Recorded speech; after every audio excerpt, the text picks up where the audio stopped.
Hola, buenas tardes.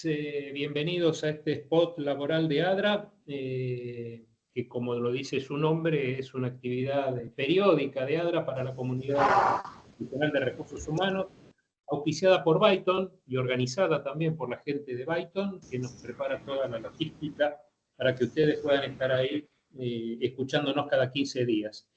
Pero este día de hoy es un poco especial. Tenemos un spot extra large y con unos participantes, bueno, siempre tenemos participantes de lujo, pero en este caso particularmente orgullosos, ¿no? de los participantes que tenemos en esta mesa redonda. No va a ser un panel, va a ser una mesa redonda. ¿Y por qué digo que es especial? Porque es el que inicia esta actividad, el mes de las comunidades de ADRA. Todo este mes de septiembre, ADRA está, como corresponde con la primavera, floreciendo, mostrando el trabajo que se ha hecho en las comunidades, en sus distintas agrupaciones internas, que es por especialidad, en este caso la nuestra, es la de asuntos laborales, mostrando lo que hicieron o algo de lo que hicieron durante todo este año, devolviéndolo a la comunidad. Por eso, bueno, bienvenidos al spot, pero además también bienvenidos al mes de las comunidades de ADRA. Están con nosotros dos habitués, que son José Zavala y Federico Basile, ambos jurisconsultos competentes, y además tenemos a dos colegas. Cuando digo colegas, digo los que están en el escritorio sentados, no leyendo libros, sino tomando decisiones, ¿no? El Mariano Battistotti y Hernán Scotti, dos colegas que van a representar de alguna manera digamos, el ida y vuelta con los abogados de el que tiene que implementar estas cosas en la realidad de todos los días, con gente que conocen en sus ámbitos laborales. Dicho esto, entonces vuelvo a las bienvenidas, bienvenidos al spot, bienvenidos al mes de las comunidades de ADRA, y le dejo ya el micrófono a los colegas que están acompañándonos hoy. Una última nada más parroquial, Mariano Muñoz, que tenía muchas ganas de estar, como está habitualmente en esta actividad del spot laboral, tenía una reunión impostergable, así que no puede estar hoy, pero está, digamos, presente desde todo el armado de esta actividad que tenemos hoy. Bueno, muy bien, señores. José, Federico, para arrancar, así quedamos. Arrancan los abogados y los practitioners, los gerentes, los directores, van a estar ahí acicateando, preguntando, comentando dudas o simplemente metiendo cuchara. José. Bueno, ¿qué tal? Buenas tardes. Gracias a ADRA por la invitación. Gracias a mis compañeros por cómo se van a dedicar a hablar durante todo este tiempo mientras yo los escucho con suma atención. Mentira. Eso no le estoy tratando de tirar la pelota ni mucho menos. Cuando ADRA nos propuso hacer este spot especial con la idea de hacer un resumen de lo que pudo haber pasado el último año, la primera sensación que me ocurrió fue lo primero que hice fue mirar un almanaque. Hace un año estábamos en septiembre del 2023, y yo dije, ¿de qué vamos a hablar si de septiembre del 2023 a septiembre del 2024 no pasó nada? No pasó nada, o sea, solamente hubo una inflación galopante que hizo que los acuerdos salariales y las paritarias llegaran a niveles de celeridad y de regularidad quizás no vistos en los años anteriores. Hubo definiciones e indefiniciones de parte de nuestra justicia respecto a la forma de actualizar los juicios, que hace que hoy estemos casi igual o peor que lo que estábamos hace un año atrás. Fundamentalmente hubo un cambio de gobierno con todo lo que eso significa, porque no fue solamente un cambio de gobierno nominal, sino que fue un cambio de gobierno con un sesgo, digamos, de cambio ideológico significativo. Y en el marco de eso, normas laborales y reformas laborales, algunas de las cuales están pendientes digamos, de resolución judicial, por decirlo de alguna manera, y otras que vieron a la luz hace relativamente poco y en algunos casos ya están plenamente vigentes y en el otro están a la espera de una reglamentación que se supone que en algún momento va a ser dictada. Y seguramente me estoy olvidando de algo. Entonces, ahí repensé y dije, no, la verdad que 2 horas va a ser poco, porque tenemos como para hablar, podríamos estar hablando un año más, digamos, hasta que te termine de cumplir un año y empecemos con el spot del 2025. Casi un Eh, cuatrimestre en la Facu, José. no, Casi un fue más, cuatrimestre en la Facu. tal cual, tal cual. Yo hice así un paneo así en general, pero digamos, para empezar quizás por lo que más conmoción ha generado, más movilización ha generado, tenemos el dictado relativamente reciente de la ley 27742, la denominada ley bases, y su entrada en vigencia el 9 de julio, con, eh, con algunas modificaciones que para mí son como centrales. Federico seguramente me va a ayudar por si me olvido alguna y seguramente va a sumar alguna otra. Pero a mi entender, me parece que el tema de la derogación de las multas de la ley 24013, de la ley 25323 y la ley 25345 es uno de los grandes capítulos. Yo el otro día tuve una reunión con una empresa y estábamos hablando del tema del blanqueo, que también trae la 27742, aún no reglamentado, de las relaciones que podrían haber estado no registradas o deficientemente registradas. Y cuando hacían un cuadro comparativo de lo que eran los beneficios que le traía aparejado blanquear aquellas situaciones dudosas que ellos podían llegar a tener, contra los costos que eso les generaba, y en esos costos excluían las multas, porque ya las multas no existen más, decían, bueno, me parece que es un riesgo que vale la pena seguir asumiendo, por ponerlo de alguna manera, digamos, ¿no? Eh, entonces, para mí el tema de la derogación de las multas es de todos los temas tratados en la ley, uno de los temas centrales. Eh, Hay actualmente una discusión que en todo caso, Federico, si querés, te la dejo para vos, sobre esa derogación de las multas, cuáles son los efectos que tiene, o sea, si es aplicable para aquellos casos en que se pudieron haber generado conflictos a posteriori del 9 de julio o alcanzan aún a las multas que están en objeto de reclamación o que se pudieron haber devengado con anterioridad a esa fecha, que era la fecha de entrada en vigencia de la ley. Eh, y también yo creo que como correlato de esto está la modificación, no sé si llamarlo modificación, pero sí esta definición de que el empleador de una persona va a ser aquella persona física o jurídica que lo tenga registrado como tal.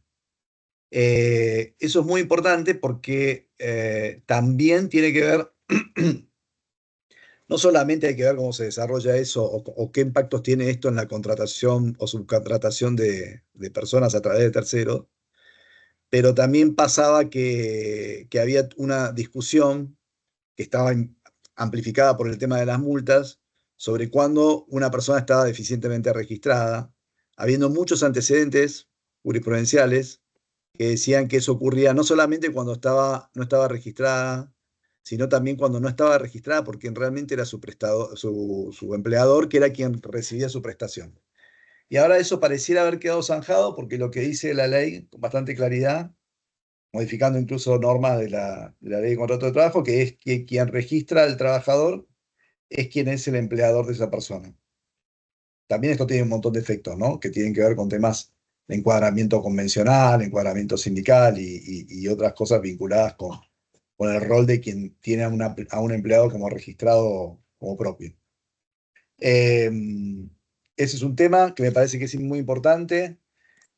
En la reforma, bueno, están temas que aún le falta resolución reglamentaria, como el tema del fondo de cese. Recién justo antes de empezar la charla hablábamos de que, digamos, cómo tratábamos de avisorar cómo podría llegar a ser reglamentado esto. Pareciera, si uno lee la letra de la ley, que lo que se está hablando es de un fondo de cese. Está claro que tiene que estar habilitado por el convenio colectivo de aplicación, pero pareciera que estamos hablando de un fondo de cese que está destinado a reemplazar las indemnizaciones del artículo 245, o sea, indemnización por despido en aquellos casos en los cuales se termine pactando. Ahora,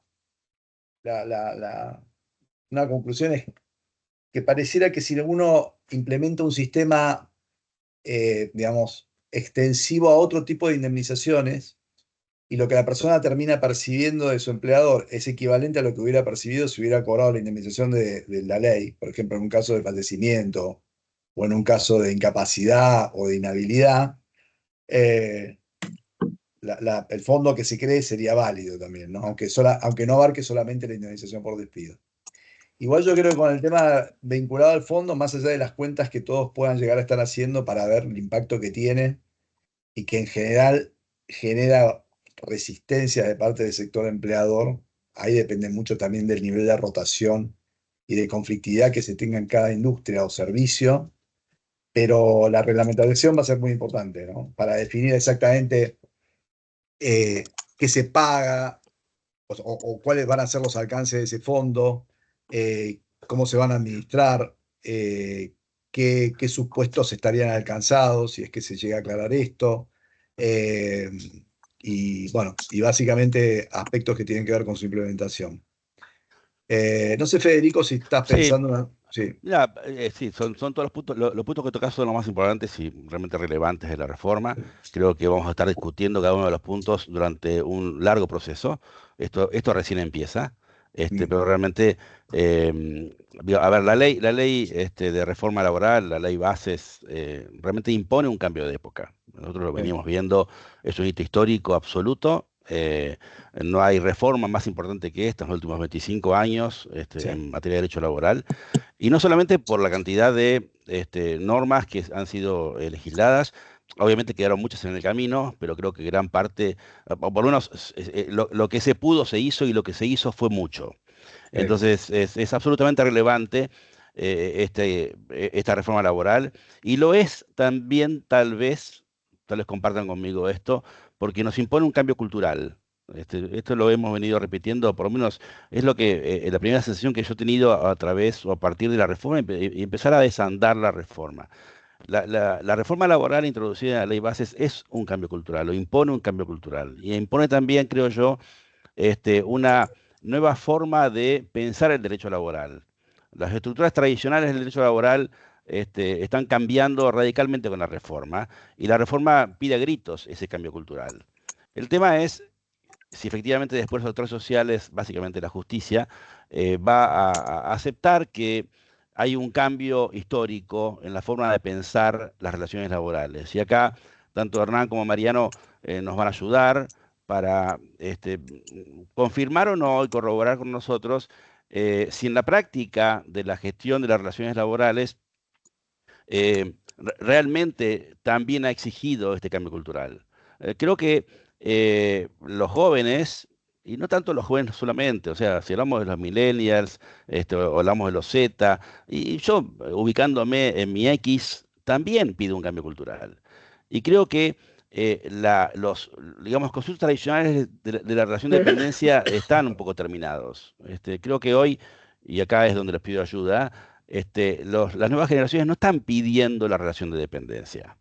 Y no vemos que efectivamente el nivel de flexibilidad que los jóvenes piden en las relaciones laborales puedan ser correctamente atendidos a través de una normativa que quedó en el tiempo. Estamos hablando de una normativa del año 75 para ser muy generosos. La realidad es que los modelos tradicionales de la relación de dependencia, creo yo, han desaparecido. Y la reforma laboral, la reforma introducida por el artículo 29, o el artículo 29, como decía José antes, el empleador es quien registra la relación laboral para terminar con esta historia de que es una empresa proveedora de servicios de mano de obra Bueno, efectivamente, tomaba esta estructura de asignación de mano de obra a otra empresa. Esto era palabra prohibida y realmente implicaba de por sí un fraude. Bajo los términos del artículo 29 anterior, aquella empresa proveedora de mano de obra, no hablo de las empresas de servicios eventuales, hablo de la simple proveedora de mano de obra. Fuera de Argentina se le llama el Employer of Record, el EOR, que es una digamos, estructura muy común y muy habitual de una empresa que contrata mano de obra para proveer a otra empresa que se beneficie con el resultado de esa prestación. En la Argentina, bajo los términos del viejo 29, esto estaba prohibido o por lo menos era considerado fraudulento, y en función de esto, ese empleado o esa persona contratada por un tercero para proveerlo a la empresa era considerado empleado directo de la empresa usuaria. Hasta llegamos al punto de Vázquez con Telefónica, en el que la Cámara Nacional de Apelaciones en Pleno dijo: señores, usted, la empresa usuaria, debió haber registrado a ese trabajador, Telefónica, provisto por, bueno, no sé si la DECO o Quinten Manpower, no importa, no viene el caso, pero una empresa proveedora de personal. Entonces, le mandó a pagar también a Telefónica las disminuciones agravadas de la ley de empleo, aun cuando Vázquez había sido correctamente registrado o incorrectamente registrada bajo la ley, en los libros laborales de ADECO. Bueno, el paradigma del fraude ha cambiado radicalmente. Ahora, ¿estamos lo suficientemente maduros en términos de culturales, si se quiere? Por ahí algunos juristas y a otros abogados o los jueces mismos consideran que la relación de dependencia no puede cambiar en su concepto, en función de la reforma del artículo 29, pero realmente tiene tanta relevancia jurídica, la definición de quién es el último beneficiado con la prestación. No podemos pensar que la relación laboral está correctamente registrada por ese empleador constituido como empresa en Argentina, que pone su asiento y registro laboral y que no importa si trabaja para él o para un tercero, a quien esa empresa que tiene un negocio empresarial determinado, se dedica a ese negocio empresarial y provee la mano de obra. ¿Por qué está mal? Preguntemos entonces, Ahora, Mariano, Hernán, ahora, digamos, este tema del cambio cultural, ¿cómo lo ven? Sí, José. no, lo que yo digo, a ver, porque está bueno, déjame que haga, Dale. más allá de que no, de que genere quizás algunas antipatías de abogado del diablo, puede ser, porque también está bueno en esto que haya alguien que discuta, porque si no vamos a estar todos recontentos con lo que decimos. Película con Keanu Reeves y con Al Pacino, el abogado del diablo. Claro, tal cual, un poquito. No, a ver, cuando yo me acuerdo, cuando salió la ley, en realidad cuando salió el decreto, porque esto ya venía incorporado dentro del decreto 70, lo del tema de la derogación de las multas y la definición de la titularidad de la relación. Yo me acuerdo que eh, yo dije, uy, qué bueno, porque todos los que estamos acá vivimos situaciones particulares con un abuso del uso de las normas estas, digamos, sancionatorias para situaciones en las cuales uno decía lo que se está discutiendo es otra cosa. O sea, venía un ejecutivo de una compañía a hacerte un juicio millonario porque te decía que no tenías registrada su remuneración, porque no tenías dentro de la nómina las stock options o el bono que cobraba en el extranjero en dólares, No o te el vayas muy auto, lejos, el auto, el o el celular, auto, coso, y vos decías, no, acá hay algo que no está funcionando bien. claro, Porque cuando estas leyes se sancionaron en el año 1991, 90, 91, ya no me acuerdo de 24013, creo que era fines de 90, diciembre del 90. diciembre del 90, se hicieron con la idea ¿cómo se llama? De castigar o de sancionar, digamos, el fraude en la contratación de trabajadores, digamos, básicamente. No de sumarlas a la discusión sobre la naturaleza jurídica de determinadas prestaciones, ¿no? Eso es No, porque una. aparte era muy flexible con los beneficios sociales. El signo 3 bis tenía, Exactamente, muchos incisos que permitían, por el supuesto. otorgamiento de prestaciones a través de beneficios sociales que no eran considerados remuneración. Pero ponele, Federico, que eso hubiera sido objeto de una discusión a la luz del convenio de la OIT del 95, ¿viste? Si está bien fijar beneficios sociales y en realidad lo que estás Ujú. haciendo es establecer remuneraciones, ¿viste? No Sí, sí, sí, registradas, sí, con sí. nombre de beneficio, etcétera, etcétera. Pareciera que es otra discusión, ¿viste? Incluso la discusión de la intermediación. Yo me acuerdo siempre no vamos a dar nombres, ¿no? Pero me acuerdo de un conocido abogado, de un conocido estudio que representa a trabajadores, que antes de Vázquez, el plenario que vos mencionaste, bastante antes de Vázquez, un día viene, inicia un juicio contra un cliente del estudio en donde yo estaba trabajando en ese momento, pidiendo la aplicación de la ley 24013 en el caso de un empleado contratado a través de empresas de servicios eventuales, ¿viste? Entonces yo que lo veía mucho, porque en ese momento caminaba mucho tribunales, digamos, y estaba muy, ¿cómo se llama? Muy sobre en las audiencias y todo eso. Me Eran acuerdo que un tiempos día en los que trabajaba, José. era cuando trabajaba. Me Bien. acuerdo que un día me lo encuentro y le digo, che, ¿cómo llegaste a la conclusión de que esta norma podría ser aplicable a esto? ¿No? Entonces me dice, mira, yo fui a hablar con el legislador, no importa, que tampoco podemos hablar. Fui a hablar con uno de los que participó en la redacción de la ley 24013, específicamente del capítulo de empleo no registrado. Y me dijo, la realidad es que esto no lo escribimos para el supuesto que vos estás planteando. ¿Viste? Que es decir, que un trabajador que era de una empresa de servicios eventuales, al no haberse acreditado el trabajo eventual, es un trabajador en negro, digamos. Sí. Pero fíjate, a ver qué te dicen los jueces. Bueno, ¿qué te dicen los jueces? Fue lo que terminaron diciendo en el plenario Vázquez y lo que dijeron en un montón de fallos, que era aplicable una sanción para un empleo no registrado para un caso así. Entonces yo digo, hubo abusos de todo tipo. Ahora, volviendo para atrás, la sensación que me dejó después cuando bajé la espuma es, ¿y qué pasa con una persona que tiene una empresa con 15.000 empleados debidamente registrados, o con 15.000 o con 100 o con 50 empleados debidamente registrados, a quien se le instala una empresa al lado que hace exactamente lo mismo y que en función de la falta de sanción o de castigo, porque, digamos, o la desaparición de cualquier tipo de sanción punitoria contra quien contrata sin registrar, tiene costos mucho más bajos, ¿me entendés? O sea, ¿en qué termina eso? Porque ¿cómo haces vos que tenés una empresa con la gente regularmente registrada para reconvertirte, entre comillas, e ir hacia un esquema más flexible o de menor intensidad en la contratación laboral como el que propone la ley, ¿no? O sea, lo que decía Federico. Mi duda es cómo va a ser esa transición.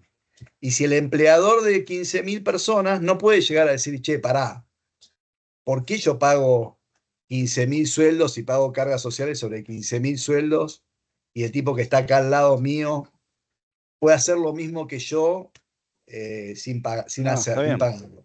No, a ver, yo siempre tuve mis...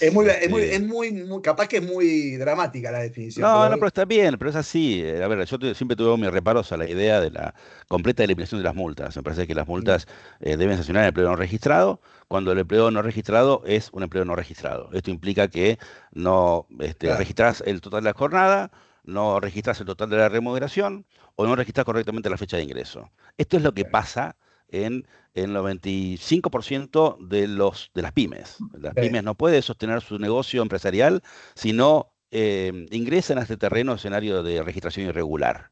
Y es una realidad que vivimos todos los días. Quien es abogado de pymes sabe claramente que tiene ahí un problema muy grave.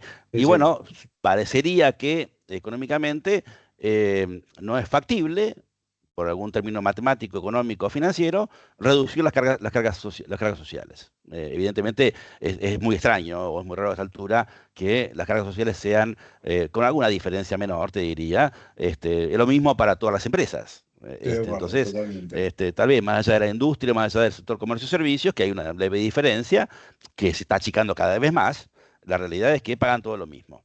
Y esto no puede ser. Evidentemente las pymes deberían pagar mucho menos de lo que pagan, pero parecería ser que no es la posibilidad económica. Ahora, que el empleador que no paga lo que paga el del lado deba ser sancionado, está claro. Supongo que la ley habrá pensado que a partir de ahora tendremos un mecanismo de inspección mucho más ágil y más eficiente del que tenemos hoy en día.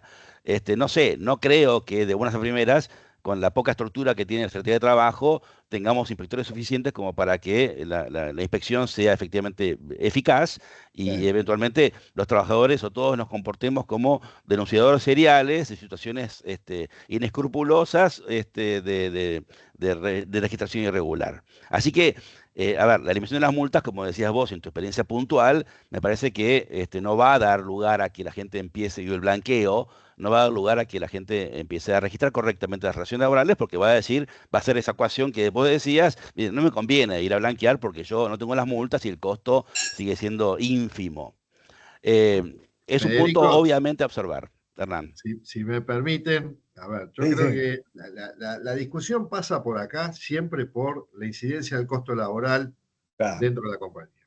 Entonces, creo que está bueno el punto de decir, bueno, todas las empresas tienen que pagar o tienen que tener la misma carga de costo laboral y tal vez es un tema de discusión más profunda que hay que tener.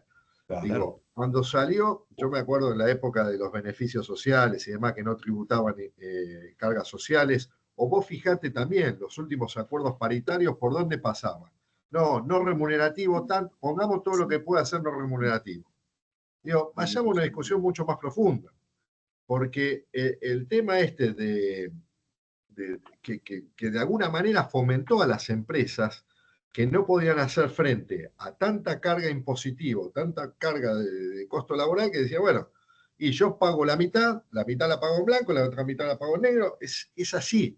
Entonces yo creo que me parece que se debería generar una conversación un poco más profunda sobre la incidencia del costo laboral si todos tenemos que pagar lo mismo.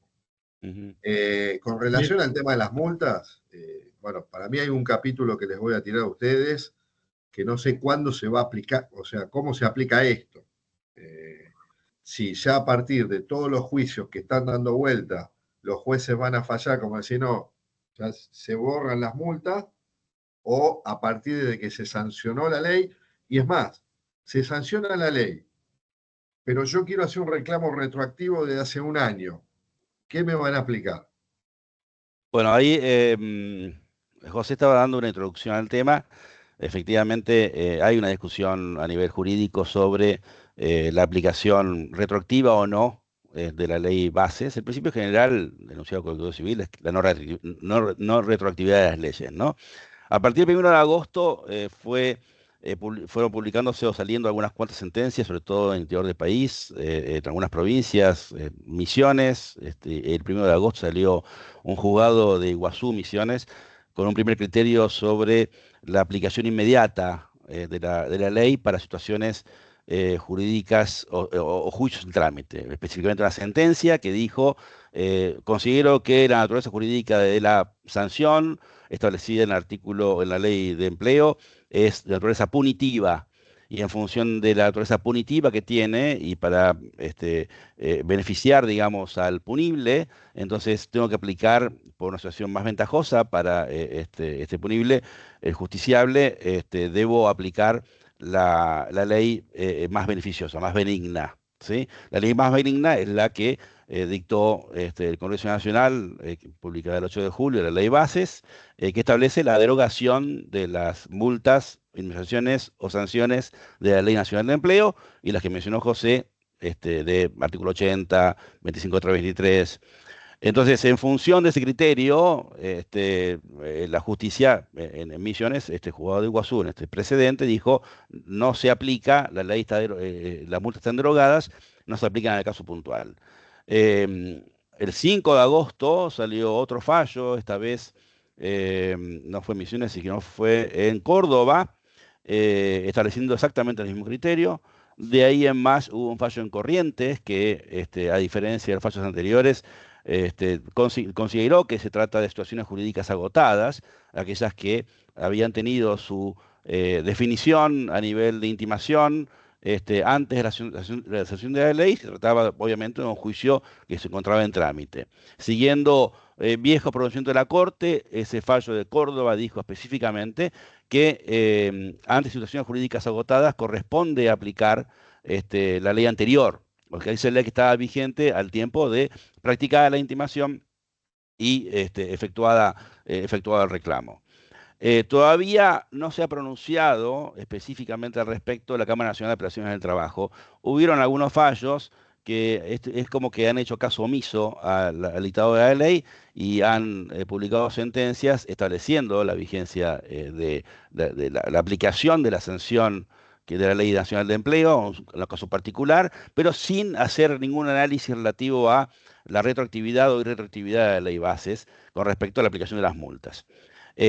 A mí me parece, es mi opinión personal, que siguiendo el criterio de la Corte Suprema de Justicia de la Nación, se trata de situaciones jurídicas agotadas, aquellas que hubiesen sido planteadas antes de la sanción de la ley, de modo tal de que si existe un reclamo anterior a la ley, si existe un juicio anterior a la ley, si existe una intimación anterior a la ley para regularizar una relación laboral conforme a la Ley Nacional de Empleo, entonces la ley 27.472 no se aplica a ese caso puntual, porque se trata de situaciones jurídicas consolidadas o agotadas, como dice la Corte. Veremos qué pasa en sede judicial a nivel nacional a través de la Cámara Nacional de Presión del Trabajo. Es un tema que va a tener, por supuesto, mucho recorrido y que en caso de que el criterio judicial sea por la no aplicación retroactiva de la ley bases, me parece que esto va a dar lugar de todos modos a reclamos de los encumbrados abogados, parte actora como aquellos que mencionaba José anteriormente, para establecer otro mecanismo de sanción. Evidentemente, la situación de un empleo registral genera un daño. De empleo deficientemente registrado genera un daño, ni hablar del empleo no registrado. Hay que dimensionar el daño, eventualmente, ver cuál es cada caso puntual. El daño provocado por la falta de registración va a ser diferente, por supuesto, ese daño y el requerimiento de reparación, sea que el daño provenga de una falta de registración, de una deficiente registración o de una situación en la que la deficiente registración proviene de una definición judicial. En este sentido, pensemos en los casos en los que hablábamos antes de un auto que se comporta como beneficio, que en realidad no lo es, o cualquier otro beneficio que es convertido en salario como consecuencia de una aclaración judicial. Entonces, ese daño va a ser inferior seguramente respecto de quien lo sufre por no estar registrado o respecto de quien eventualmente ha sido registrado por un tercero y que ha trabajado en beneficio de una empresa usuaria y por ser un tercero, no tiene todos los beneficios que tiene un empleado de relación de dependencia permanente con la empresa usuaria. O sea, hay un sinfín de posibilidades de daños, pero disculpame un segundo más, Sí. la definición que estoy viendo a través de alguna demanda que ya he recibido sobre el tema, van hacia la reparación que la ley de control de trabajo brinda para el caso de, por ejemplo, discriminación por razones de matrimonio o de embarazo. El famoso 13 salarios, que parece que todo lo puede, también seguramente sea una tarifa que estemos estableciendo o que veamos como tarifa resarcitoria de una situación de empleo registrado deficientemente. Sí, Hernán. Bien, no, un poco para tratar de resumir, lo que interpretamos es todo lo que venía el histórico, seguramente se aplicarán las multas, todo lo que viene por ahí puede ser que no tengamos que pagar multas. En relación a lo que se tenga que pagar de las multas, que puede ser que salga así, hay uno de los puntos con el tema de la falta de registración o la registración inadecuada, que más allá de pagar las multas, vos tenías que rectificar todo, o sea, inscribirlo como si fuera empleado tuyo. ¿Eso cómo lo ves? Que en este contexto van a seguir insistiendo con eso, decir, no, pagar las multas y listo. No, una cosa son las multas, que es la sanción derivada o consecuencia derivada de una situación de registro irregular, y otra cosa es la rectificación o el cumplimiento de las obligaciones dejadas de cumplir. Si tenés una definición judicial de que cierta suma de dinero es, o cierto beneficio es remuneración y que correspondía pagar cargos sociales, habrá que pagar cargos sociales por esa deuda. Y de hecho la reforma también lo establece de esa manera. La reforma lo que dice claramente es que cuando existe una situación de registro irregular comprobada a nivel de sentencia, el juez tiene la obligación, como decía antes, de informar esto a la AFIP, para que la AFIP, autoridad de aplicación, determina la deuda y deba pagarse. Los certificados de trabajo que deben confeccionarse en función de registros irregulares deben estar acompañados en todos los casos por el cumplimiento de la obligación dejada o omitida. Entonces siempre significará el pago de las obligaciones de seguridad social incumplidas oportunamente con todas las sanciones correspondientes al incumplimiento. Intereses más multas por falta de ingreso oportuno de esos aportes y contribuciones. Esto no puede cambiar jamás. Si hay una omisión de pago, hay que cumplir con la obligación. Yo creo, vos fíjate, estaba pensando cuando hablabas recién del reclamo por daños y perjuicios, ¿no? Dos cosas. Una, a lo que preguntaba Hernán, creo que quedó claro, pero solamente para sumar. Hernán, habría tres casos posibles. Uno, que vos tenés a la persona ya en litigio, habiéndote reclamado las multas, a la persona que tenés que después del 9 de julio, solo después del 9 de julio protagonizó una situación, o sea, quiso o reclamó por una falta de registración de su relación, y tenés al que la relación, el reclamo se perfeccionó antes de la entrada en vigencia de la ley y demandó luego de la entrada en vigencia de la ley, ¿viste? A mí me da la sensación de que si se confirma la aplicación irretroactiva de la ley, va a alcanzar tanto aquel que estaba en juicio como aquel que se había dado por despedido o había hecho el reclamo antes y había perfeccionado el reclamo y aunque inicie la demanda después. ¿Se entiende? O sea, creo que no sé si Federico coincide, pero me parece que 100%. dale, los dos casos. No, y respecto al tema de los daños y perjuicios. Perdón, José, Sí. hay uno en el medio nada más, que es Sí. de tesis, te diría, aquel Del que 15. intimó por ley de empleo, sí. Claro. Pero ese me Intimó parece por ley de que. empleo antes. Sí, Entonces, intimó por ley de empleo el 1 de julio. sí, Y respondiste después del 9, diciendo sí. que no. ¿eh? Ujú. Es un ni. Es un Estoy ni, de es un ni. acuerdo. Es un ni. Hay No, artículos que corresponden, hay uno que no corresponde. Esto de Pero los bueno. blanqueos, ¿eh? Jiménez, que pasa esto siempre con los blanqueos, que el que paga termina siendo poco competitivo, ¿no? El que paga en su momento, frente al claro. que paga en los blanqueos, ¿no? Y ahora se suma Y una cosa más, aplica las porque multas también. Y después también, no sé, algún pariente tuyo, a lo mejor Federico Basile, porque dice, comparto el criterio del doctor Basile, Y un los familiares usuario siempre de comparten, ¿viste? No, José o Federico, ahí retomando un poco también un comentario que hicimos hace un rato respecto de las nuevas generaciones y esto que realmente las personas no tienen la expectativa generalmente como para ni el empleo de por vida, pero hasta ni siquiera, y cuando rotar empieza a ser un valor incluso, o sea, en cuanto a estar en el empleo.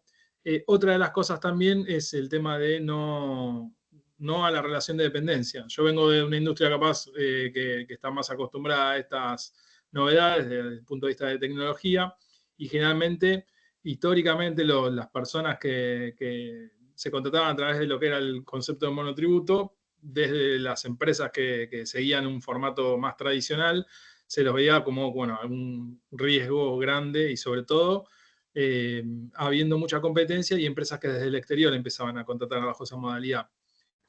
Con la figura de capaz del trabajador independiente, ¿qué tendencia pueden llegar a mirar respecto de que esto pueda empezar a pasar con las empresas más locales que necesitan competir capaz con estos competidores externos, ¿no?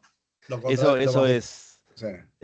perdón, es el variando al tema del gran cambio cultural que supone la reforma de la ley de bases. Un poco lo que hablábamos antes, los elementos o conceptos tradicionales de la relación de dependencia han cambiado, básicamente. La ley hace un esfuerzo muy grande por impulsar este cambio cultural. Lo hace este esfuerzo a través de dos artículos puntualmente.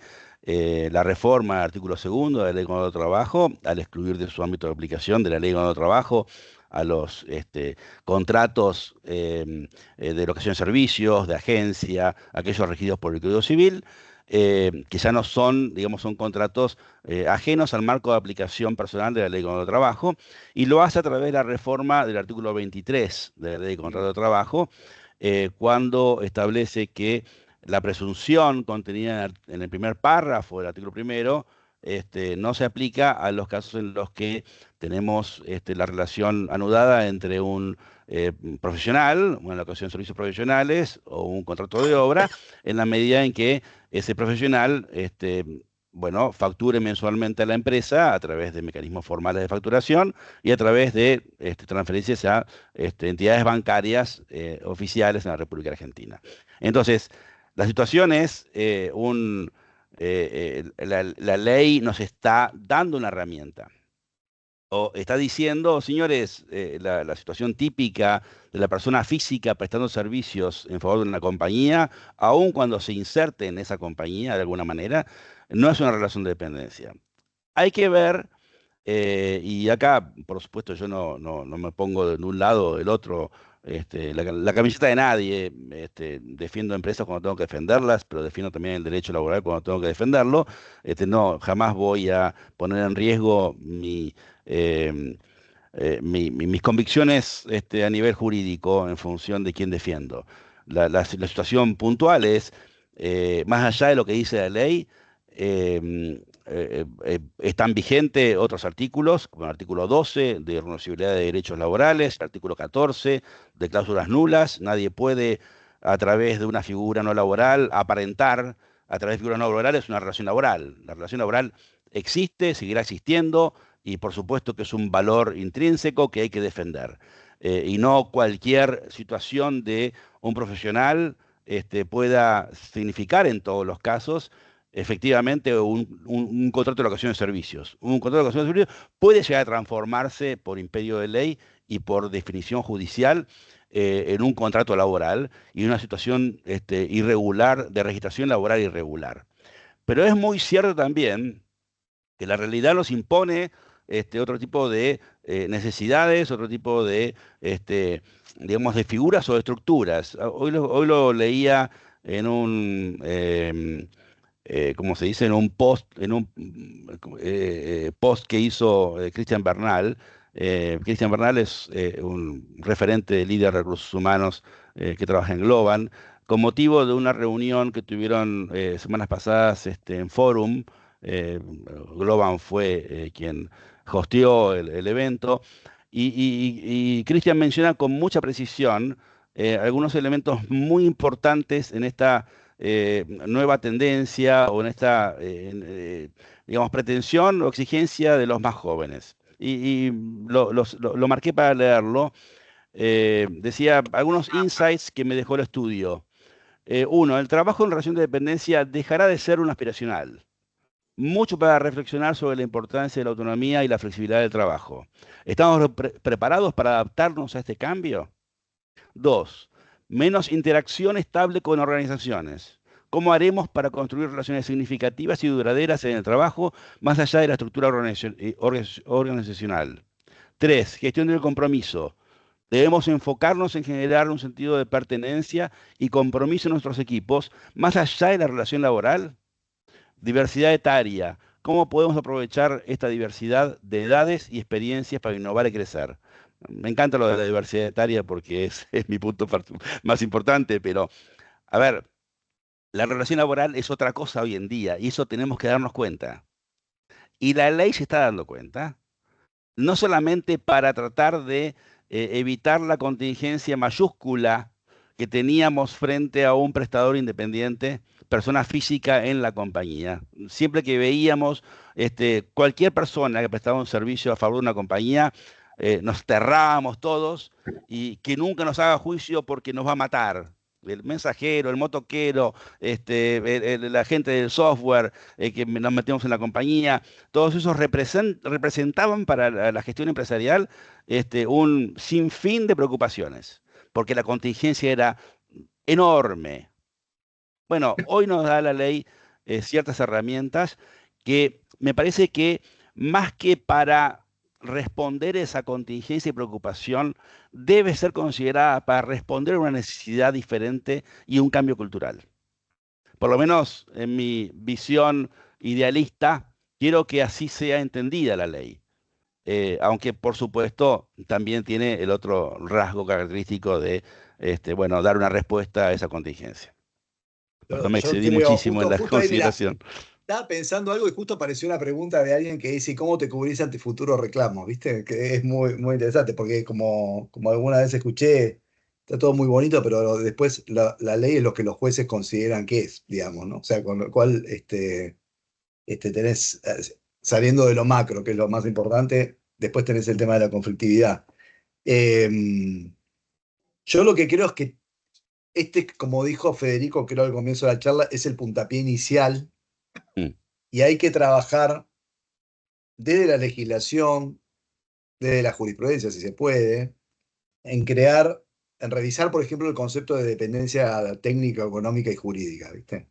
Porque si no, siempre, de hecho, una de las cosas que se modificó del decreto con respecto a de la ley con respecto al decreto, cuando tratan la figura del trabajador independiente, le metieron un último párrafo donde dice, esto no será aplicable en aquellos casos donde exista dependencia jurídica, técnica o económica, digamos, o sea, como diciendo, Quedó más híbrido que el teletrabajo, eso, porque claro, sí, y esto todavía no se era, reglamentó, y no tengo, y por lo que yo vengo escuchando, no creo que en la reglamentación mucho no van a escribir, digamos, ¿viste? no Que lo van a hacer, creo, no, no, va a ser no. más formal que otra cosa. A tal punto, Entonces, José, que sí, no es una norma de ley de trabajo, exactamente, es un exactamente. artículo Entonces, 93, nada más. yo lo que digo es, hay que trabajar en cambiar el paradigma de lo que es la dependencia, ¿viste? Yo creo que hay que cambiar, por ahí lo que habría que hacer es al revés, es abrevar en las nuevas generaciones y ver qué es lo que es para ellos importante tener como tutela, ¿me entendés? Que no es lo mismo que era importante tener como tutela hace 40 años para alguien que empezaba a trabajar a favor de alguien. Si vos le querés dar una tutela, por ahí a ver, yo, no sé, tengo un caso muy cercano mío de alguien que trabajaba en un empleo y tenía un problema de maltrato de parte de su jefe, ¿viste?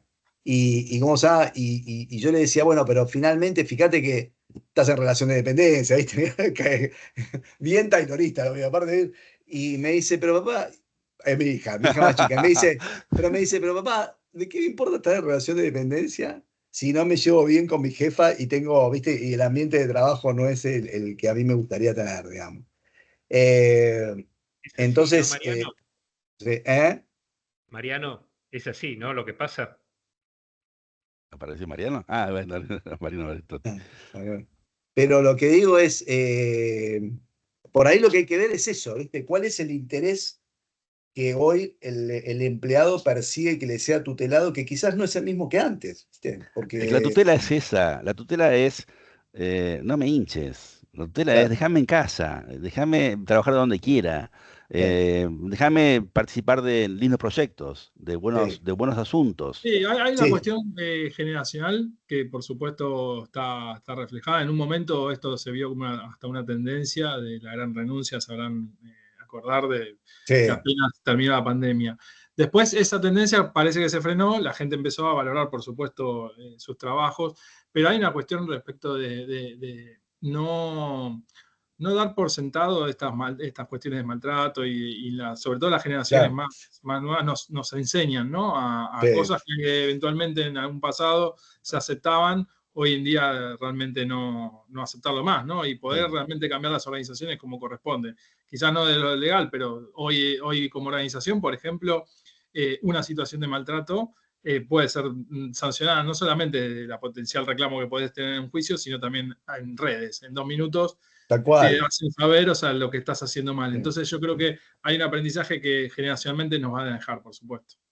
Pero Bueno, hay que digo, avanzar bastante. y eso te puede llevar a revisar cuál es la tutela que vos le tenés que brindar a alguien, ¿viste? O sea, Seguro. si querés generar una relación de dependencia moderna, por decirlo de alguna manera, ¿me entendés? Donde la persona se sienta contenida. Ujú. Porque los valores, o sea, cuando vos hay, a ver, ¿qué le vas pero seamos sinceros, ¿a quién le vas a hablar del valor del aporte previsional cuando un chico de 3 años sabe cuánto es el valor de la jubilación ordinaria en la Argentina y ve un abuelo o un tío o quien sea que se jubiló y que no tiene que ser ayudado desde todos los lugares posibles para poder vivir porque con la jubilación no le alcanza? Entonces, ¿cómo haces para convencerlo del valor de la jubilación? O sea, me dirán, bueno, pero no podés guiarte solamente por eso, porque tenés que pensar más grande, pero la realidad es esa.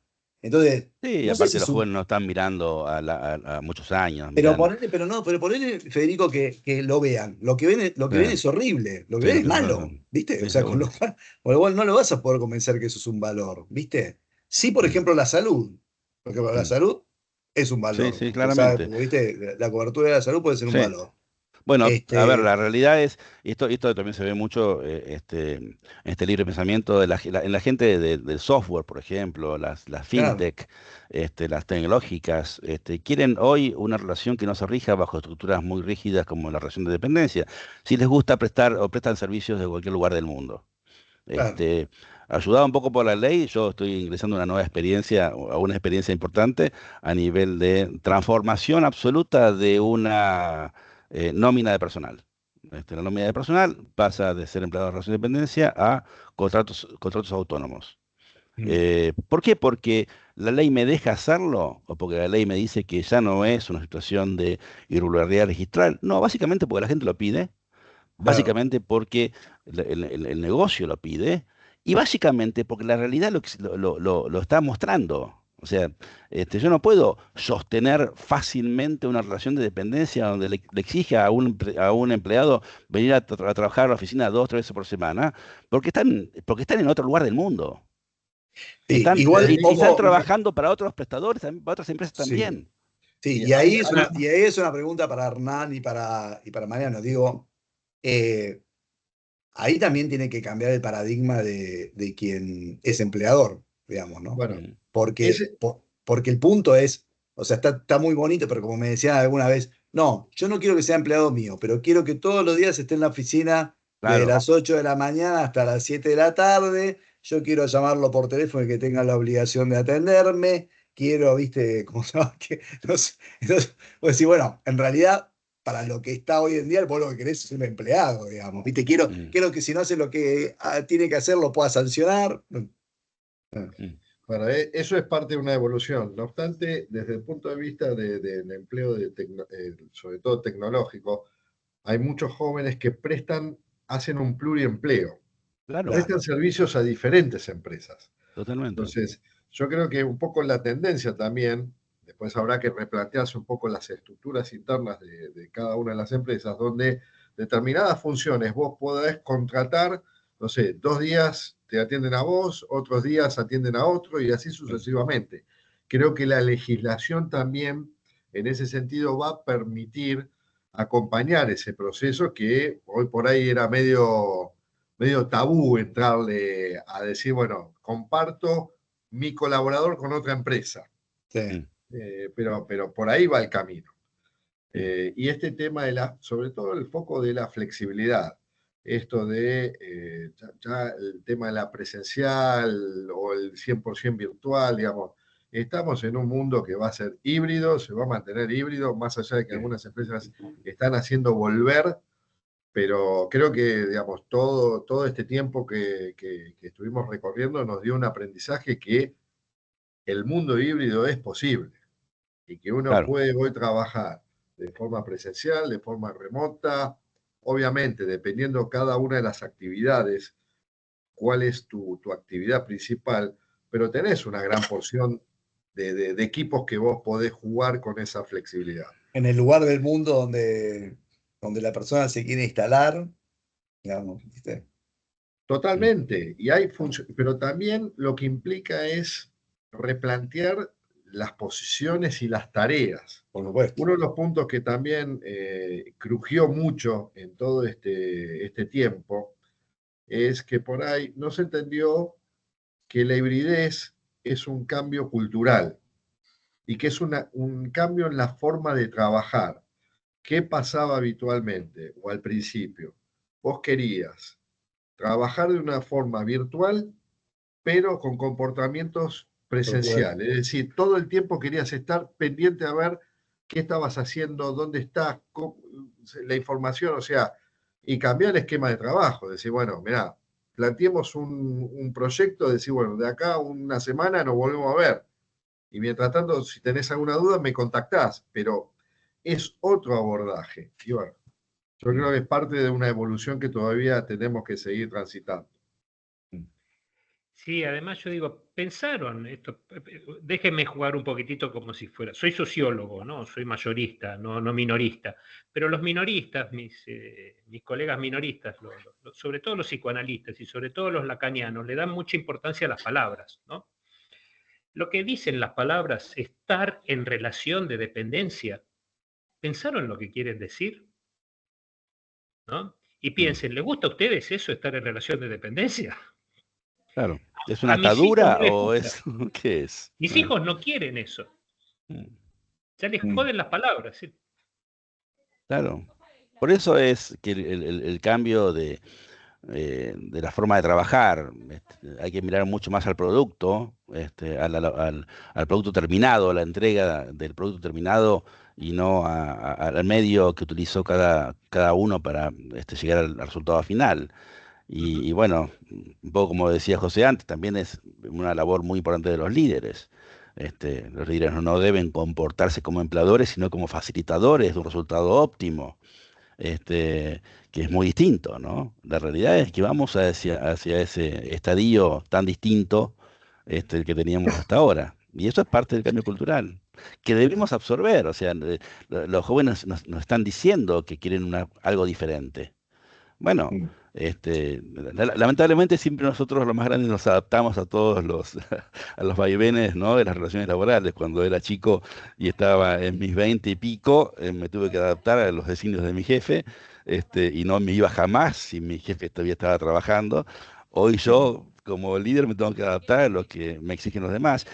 Si esto es la necesidad del negocio y el resultado final, es fantástico, no importa, no importa quién se adapta y quién recibe órdenes o las imparte. La realidad es que uno trabaja en función de un resultado del negocio. El negocio manda siempre. Sí, y además no es cuestión de opinión, se te imponen los hechos, es como estaban Sí. diciendo de alguna manera Hernán y Mariano, ¿no? Sí, aparte de qué forma disfrutamos del Me trabajo, contaba un porque colega, digamos, que estaba, una empresa que estaba haciendo en el negocio de oil and gas downstream, ¿no? Y que ahora está haciendo upstream. Entonces lo que necesitaban para el upstream son los geólogos que hacen todo el trabajo de ingeniería de reservorios, ¿no?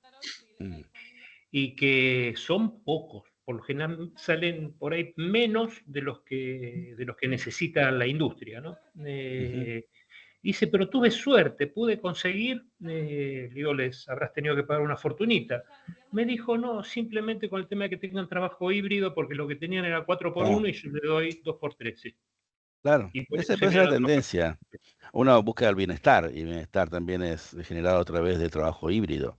El cuando trabaja, bienestar de aclarar, todo el tipo, ¿no? ingeniero de Porque reservorio hablamos, es de alta autonomía y que se puede hacer claro, perfectamente virtual, digamos. No es que hay algo que requiera lo presencial y todo esto. Es por supuesto. Absolutamente eso, muy virtual. es eso lo que yo decía de pensar cuál es el interés que las personas tienen y trasladar eso también al tema de si tienen algún interés comprometido en su protección, porque viste, o digo lo que decíamos antes, quizás no con la jubilación, quizás sí un seguro médico, viste, estoy pensando en voz alta. Me acuerdo que Pero lo bueno, hablamos cuando hablamos de trabajo en plataformas, claro, tal cual, ¿no? Sí. Este tema de decir, bueno, está bien, pero tiene un accidente, ¿qué les pasa a los chicos estos? sí, Tienen que dejar de trabajar, los que están en sí, Rappi en la bicicleta. Sí. tal cual. Sí.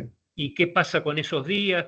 ¿Quién le cubre el accidente? Sí. Hay que Bueno, pensar. en la conversión del contrato, esa innovación subjetiva o innovación del contrato de trabajo que estoy haciendo, de contrato de trabajo a locación de servicios, obviamente que me preocupo por no entregarle a la locación de servicios caracteres típicos de una relación laboral.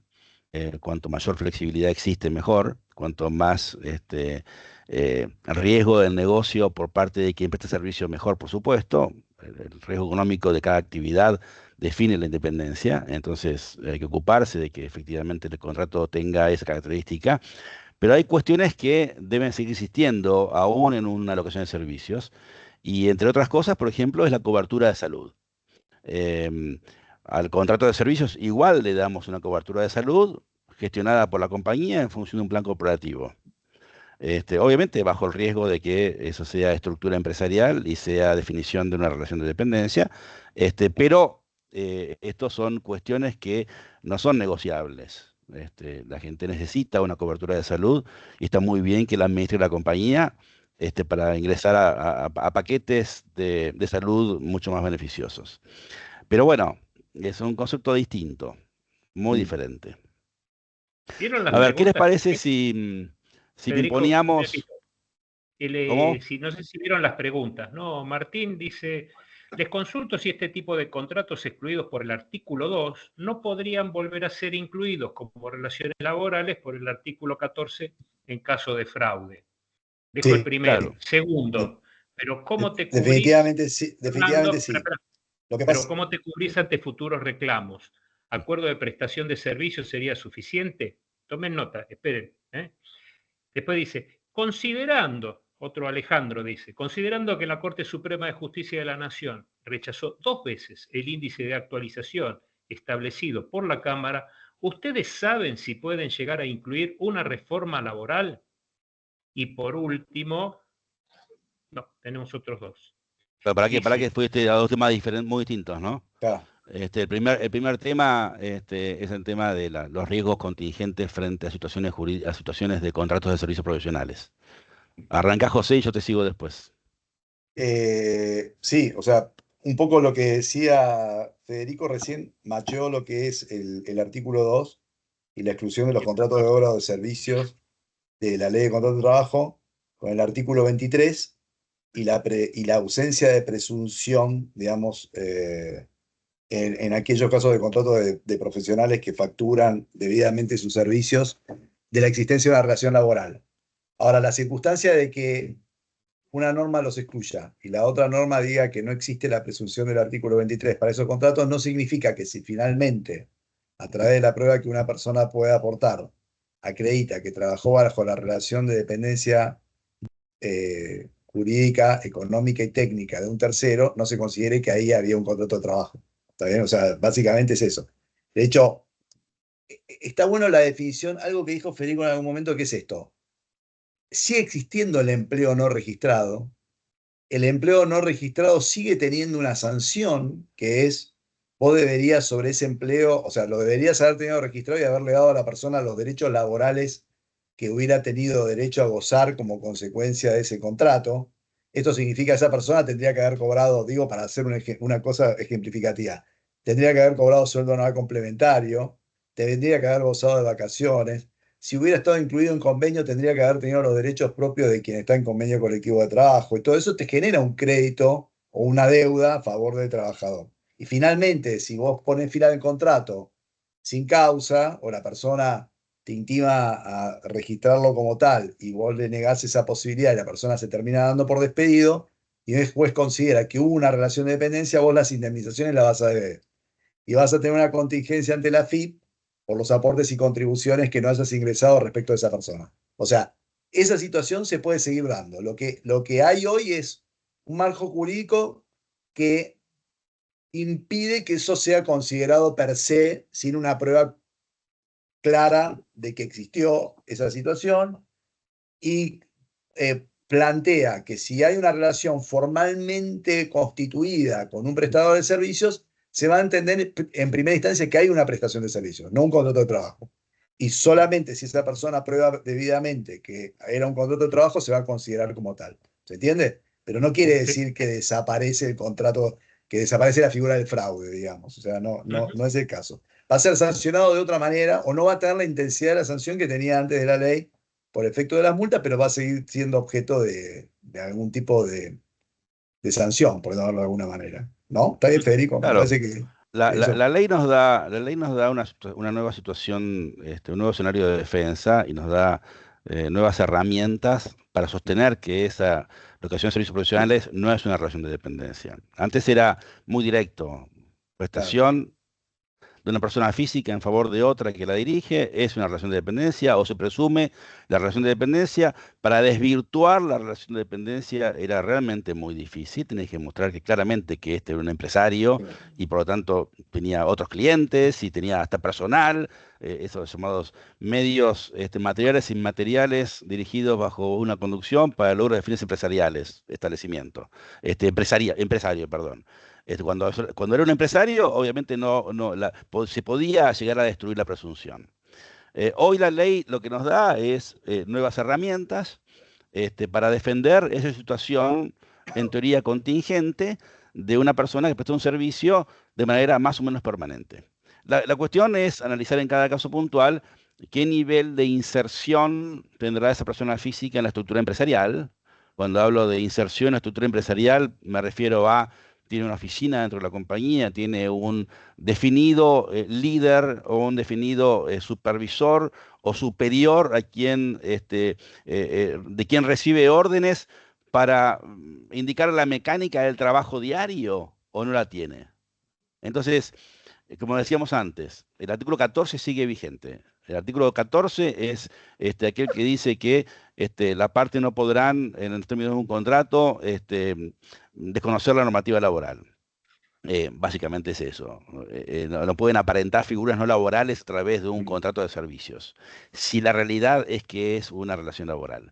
O sea, la contingencia va a existir con mucho mejor defensa que antes. Pero bueno, dependemos también del cambio cultural. Dependemos de la forma de ver el derecho laboral y la forma que tienen los jueces de aferrarse de las estructuras tradicionales del derecho laboral.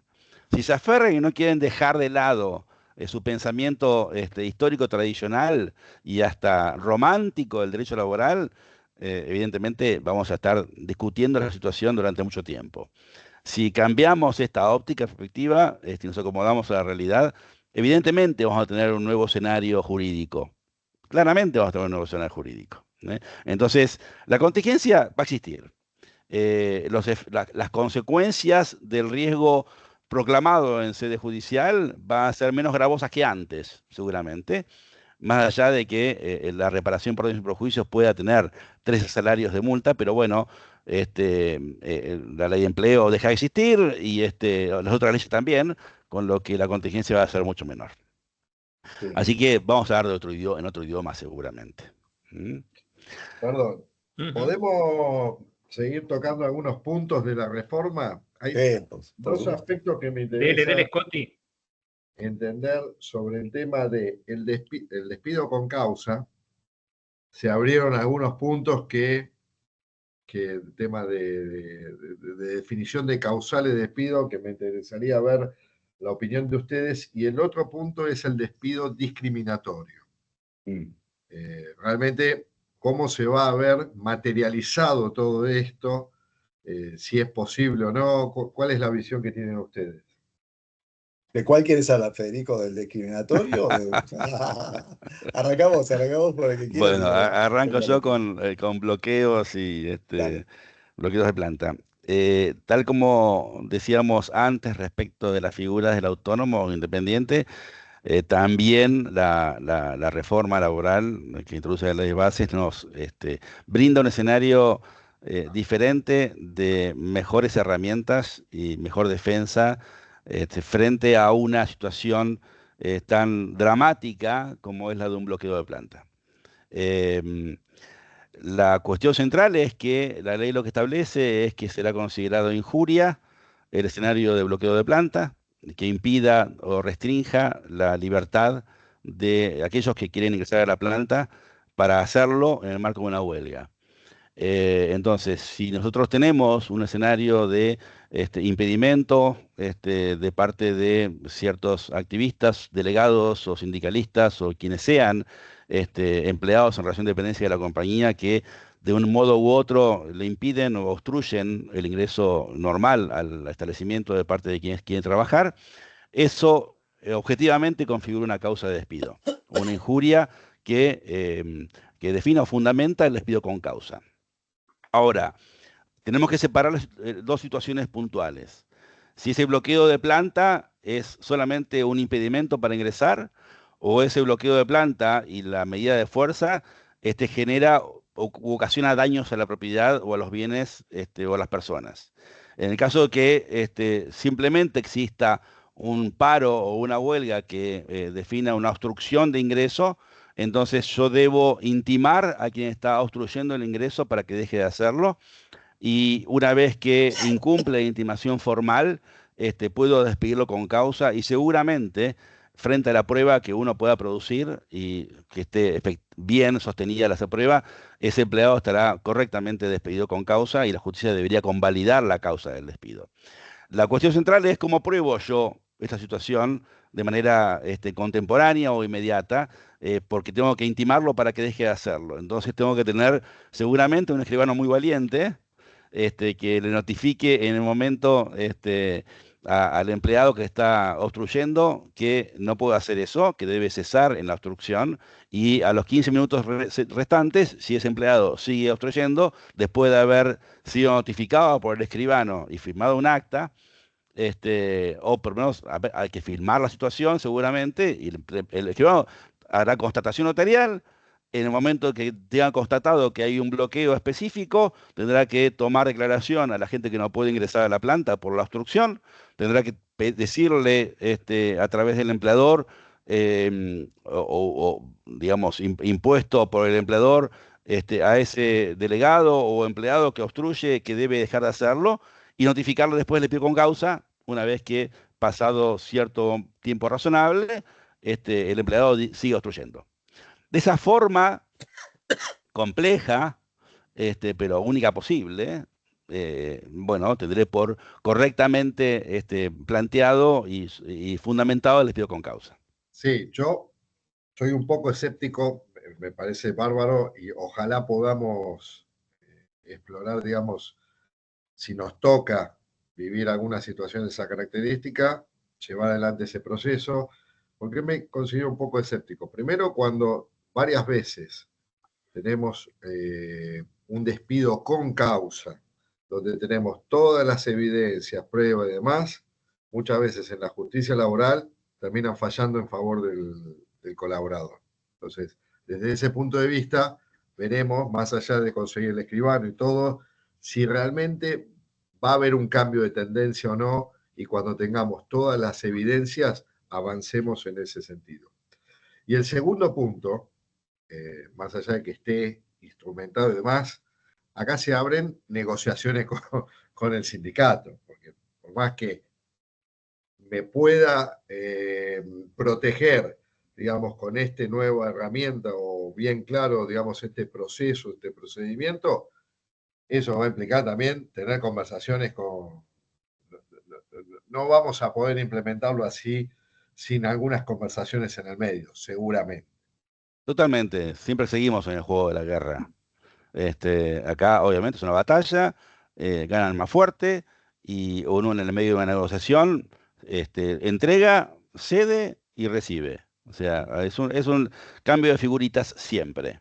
Toda negociación en un conflicto colectivo, sobre todo cuando este conflicto colectivo es duro y costoso, genera este intercambio, evidentemente. Lo que tenemos hoy es más herramientas que antes. Y realmente la ley ha respondido al reclamo de tantos sectores, tantas empresas que han sido muy perjudicadas por tantos bloqueos. Entonces era una respuesta que la ley nos debía efectivamente. Y creo que la ha planteado con la complejidad que significa la prueba, evidentemente. Pero esto, insisto, es una situación muy distinta, un escenario distinto que la ley nos está entregando al que teníamos antes. Siempre, por supuesto, en todos los casos, vamos a tener un escenario, digamos, de confrontamiento de derechos, porque así como el derecho a la propiedad es muy fuerte, también lo es el derecho a la huelga. Entonces, en ese situación de intercambio de derechos, si se quiere, bueno, tenemos mucho más armas que antes para defender la propiedad. Totalmente. Federico, acá trae Marcela Teguy una pregunta bastante interesante. ¿Qué pasa si el que te está bloqueando es un delegado?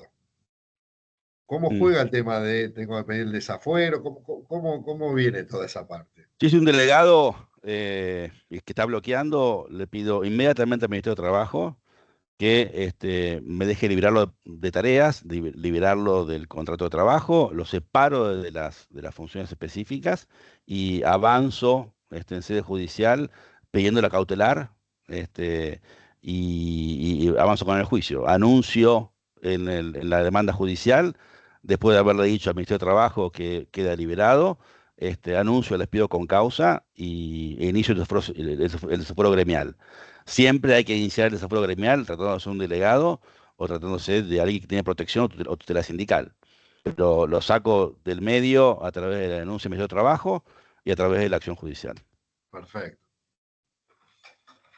Después tenemos el caso, por supuesto, de quien está haciendo el bloqueo y también participó en una acción que generó un daño a la propiedad o a los bienes o a las personas. Esta persona no necesita ser previamente intimada para que cese en su daño, en su acción, y puede ser despedido con causa en forma directa. Entonces nos ahorramos para quien lastimosamente incumple semejante nivel de obligación de abstenerse de ser dañoso a la propiedad o a las personas, la intimación previa. Así que este es un punto muy, muy relevante de la ley, me parece tan relevante y significativo como tantos otros.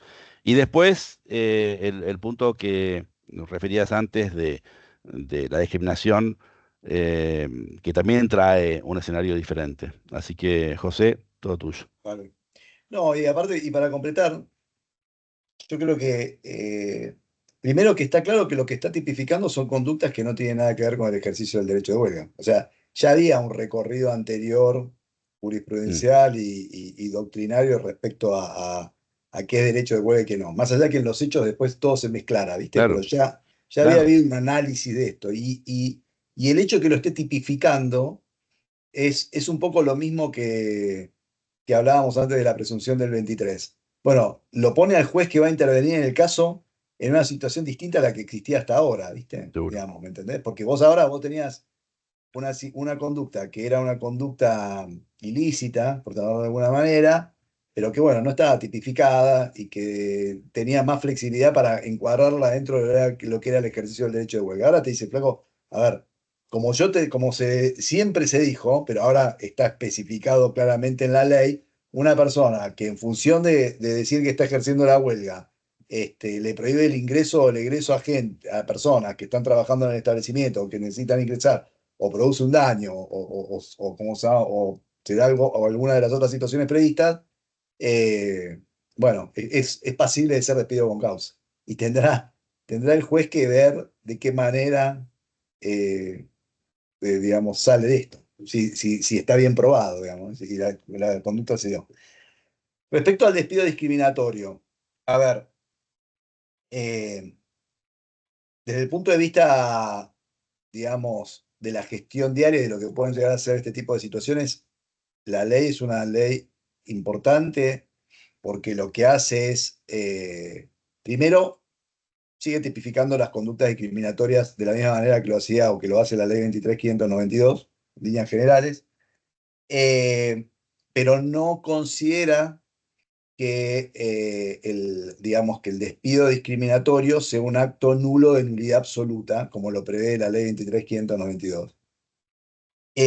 Ni tampoco, tal como lo había dicho la jurisprudencia de la Corte y después en cierta medida estaba previsto dentro del Código Civil, establece el principio de las pruebas dinámicas. Esto es que el trabajador se limita a acreditar la existencia del acto discriminatorio y es el empleador quien debe probar que efectivamente no existió tal discriminación, como esa suerte de inversión de la carga de la prueba. Lo que dice la ley es, todos estos supuestos, étnico, nacionalidad, religión, opiniones políticas, sindicales, religiosas, etcétera, etcétera, son supuestos en donde si hay un despido fundado en ellos, se va a considerar que el despido es discriminatorio, establece una indemnización agravada, digamos que va del 50 al 100% de la indemnización por antigüedad, pone la carga de la prueba de la existencia de la discriminación en cabeza del trabajador, y por el otro lado dice que fuera cual fuera el resultado de esa acción judicial, en cualquier circunstancia la relación se va a considerar extinguida, ¿no? A ver, vamos a ver si pasa, o sea, primero, como decimos nosotros, hay una ley laboral propia o una norma laboral propia que sanciona el despido discriminatorio, que hasta ahora, después de la derogación, no me acuerdo en qué año, ¿te acordás que había una norma en la 25013 que preveía indemnización agravada por discriminación, no recuerdo, pero hace mucho se derogó. Es el primer ensayo, digamos, legislativo de establecer una regulación para el despido discriminatorio propio, digamos, propio del derecho del trabajo. Cuando la Corte hace un análisis de la aplicación de la 23.592 al ámbito laboral, primero dice que no está prohibida, segundo dice que es absolutamente compatible con lo que es la protección del trabajo dependiente, y que no es incompatible con el carácter, con la estabilidad impropia propia del contrato de trabajo, ¿no? Que se supone que el contrato de trabajo se resuelve con el pago de una indemnización. Dice la 23.592 no es incompatible con eso, porque lo que está protegiendo no es simplemente el despido, sino ¿cómo se llama? El padecimiento por parte de las personas de una actitud discriminatoria. Entonces, el desafío es ver qué es lo que dice la Corte frente a esta nueva ley. No sé si Federico coincide, digamos, porque los argumentos que llevaron a la aplicación de la 23.592 no cambiaron, siguen No, vigentes. claramente no. Y fundamentalmente se apoyan en tratados internacionales, digamos, que son muy intensos, a los cuales la Argentina ha participado o ha adherido, que son muy intensos en cuanto a la protección de la discriminación. Entonces, lo que va a haber que analizar es qué respuesta tiene la justicia frente a esta nueva norma, ¿no? O sea, Seguro, sí, claramente, seguro. claramente, en primera instancia, tenés un ámbito de protección que hasta ahora no tenías. Y por supuesto lo vas a hacer valer. Pero creo que hay que ser... hay que ver, ¿viste? Hay que ver qué pasa fundamentalmente con la Corte cuando le toque el primer caso de análisis de esta norma. Seguro, por el lado de la reparación, por supuesto que tiene que haber un pronunciamiento puntual de si efectivamente el resarcimiento que trae la nueva norma es o no suficiente resarcimiento o reparación frente a todos los Claro. daños que provoca una situación de discriminación. Tal vez no lo sea, evidentemente. Menos cuando tenés el 50%, una recaudación mínima del daño. Un aspecto central que mencionaste es el tema de la consolidación o ratificación de la legalidad del despido. Es medio contradictorio, ¿no? Porque por un lado el despido discriminatorio genera una reparación y por otro lado dice que es una decisión firme que no puede Claro. modificarse. Entonces, de vuelta, la ley pretendió dar respuesta a una problemática muy, muy grave, que era la reinstalación de los delegados de hecho o la reinstalación de aquellos que por un acto del empleador habían resultado discriminados, pero realmente también teníamos del lado de quien supuestamente había incurrido en discriminación una situación de debilidad procesal Tremendo, demasiado importante, tremendo. demasiado significativa, porque estoy de acuerdo en que ningún empleador puede a través de un despido sin causa estar discriminando, tal como han hecho muchas veces los empresarios, y eso no es por defender a nadie. La realidad es que muchas veces sucede que puede aparecer alguno con muchas ínfulas de delegado y no nos parece la persona indicada, y en función de eso se plantea un despido sin causa. Entonces son despidos efectivamente producidos con cierto, no sé, situación de discriminación. Pero ¿qué pasa? En muchos casos no lo era de esa manera. Entonces, esas ínfulas del delegado, de hecho, eran mucho más importantes que aquellas que sucedían en la realidad.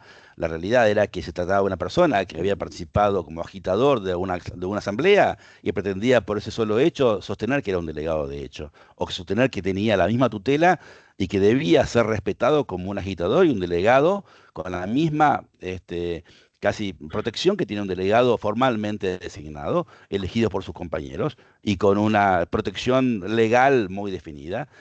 Y la realidad es que la jurisprudencia y las decisiones de la Cámara han sido eh, demasiado avasalladoras y demasiado atentatorias contra el derecho de la propiedad. Porque yo tenía situaciones personalmente de un cliente mío, por ejemplo, que tenía una comisión gremial interna absolutamente constituida, perfectamente constituida, y con gente que eventualmente participaba de alguna asamblea. Bueno, una vez, por circunstancias absolutamente ajenas a cualquier tratamiento discriminatorio, esta persona fue desvinculada y al año siguiente nos cae una sentencia cautelar diciendo que debíamos reincorporarlo de manera inmediata bajo procedimiento de las 30. Y esto fue efectivamente una situación de tremenda injusticia, porque no había un solo fundamento razonable que efectivamente consagrara el derecho del trabajador a ser reinstalado, porque no había una situación de discriminación. La única planteo de prueba que tenía la parte actora es haber acompañado notas firmadas con el mismo texto de varios empleados, diciendo que era una persona que participaba de las asambleas. ¿A mí qué me importa? Yo tenía una comisión gremial interna que efectivamente era la que decidía el ejercicio de la representación. Bueno, tuvimos que pagarle a esta persona durante un año, unas 30, una multa diaria, muy costosa, hasta recibir sentencia de primera instancia que categóricamente rechazó la legitimación de inicio de la demanda. Pues la justicia tardó más de un año en resolver. Claro. ¿Quién le paga a esta compañía el año de inoperancia judicial y el año de barrabasada jurídica de la sentencia de Cámara? Cuando fui a verlo al camarista me dijo, ¿sabe qué pasa, doctor? Yo tengo mi corazoncito de delegado y sé cómo son estas cosas. Un abogado, un camarista muy reconocido. Salí absolutamente espantado. O sea, estamos, después de 30 años de ejercicio profesional, sabemos cómo piensa cada uno eventualmente y no, nos resignamos a escuchar semejante nivel de atropellos. Pero sucede y no puede ser que suceda. Entonces, si la reforma legal, la reforma de la ley viene a solucionar ese problema tremendo que teníamos que enfrentar en situaciones tan injustas, bienvenida sea. Al menos para darnos una nueva herramienta de lucha. Definitivamente, porque aparte de una cosa que pasaba, era que el activista tenía una protección más intensa que la que tenía un delegado. Porque Claro. vos, el delegado, tenés un mecanismo Lo desaforás. legal para Exacto. poder despedirlo ante una falta, que es la exclusión de tutela. Con el activista no lo tenías. ¿Qué haces? O sea, Exacto. vos estabas a expensa de lo que pudiera llegar a considerar el juez, que te podía terminar resolviendo las cosas 3 años después, porque digamos, lo que plantea Federico es una historia patética, Macabra, pero que finalmente si los tiempos son los que dijo Federico, se resolvió en un año. Ha habido casos de personas que 3 años después el juez terminaba diciendo, la justicia terminaba diciendo, estuvo mal despedido, páguenle los salarios que debieron haberle pagado durante estos 3 años y a partir de mañana denle trabajo porque el despido fue nulo, digamos, porque, ¿cómo se llama? Porque finalmente la sanción de la 23.592 era la nulidad del despido. Yo lo que espero es que prime, cuando se analice esto judicialmente, la característica de la estabilidad impropia, propia de las relaciones del trabajo, sobre lo que puede llegar a ser la protección ante un despido discriminatorio. O sea, que consideren suficiente lo que terminó diciendo la ley base, ¿viste? Porque en definitiva, porque es incompatible. Si vos tenés un mecanismo por el cual vos no tenés, el trabajador no tiene estabilidad absoluta, ¿viste? A ver, claro. Es más, cuando hay alguien con estabilidad, la ley, que como es el caso de los delegados sindicales o de los representantes sindicales o de las personas que ocupan cargos en poderes públicos, es la propia ley la que te resuelve cómo hacer para terminar con esa estabilidad. Exacto. Si es que existe una situación que conlleva la necesidad de hacerlo.